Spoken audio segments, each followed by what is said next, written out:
Staff at the Social Security Administration currently working to figure out a plan to keep from paying millions of dollars to dead people. Their efforts prompted by an audit released in March that found some 740 dead people collected more than $17 million in federal Social Security payments. Now members of Congress tell our On Your Side investigative reporter Nick Oxner it's time for a change.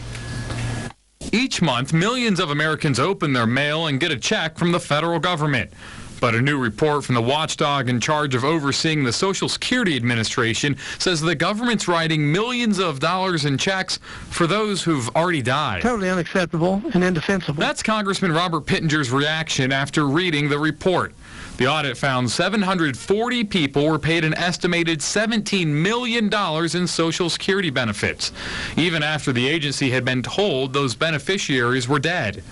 According to the report, the breakdown happened when the agency continued to deposit benefits in the people's bank accounts, sometimes even after they'd received a death certificate or had a death date entered into a computer system. This is nonsense, and it shouldn't be tolerated. So you need accountability inside your system. An agency response included with the audit agreed with recommendations to use outside information to verify deaths, among other changes. While the Social Security Administration was sending checks to dead people, there were others who couldn't even open a bank account because of the agency's mistakes. I had been dead for 2.5 years before I ever knew it. Judy Rivers' name was included on a list of deceased beneficiaries. You can't get a driver's license, you can't get a loan, you can't open a bank account, you can do nothing. You can't get a job. She went from a six-figure job to living in a camper on a friend's property in Alabama. Congressman Pittenger says it's time for someone to be held accountable. In real business, in real life, people get fired for non-performance of jobs.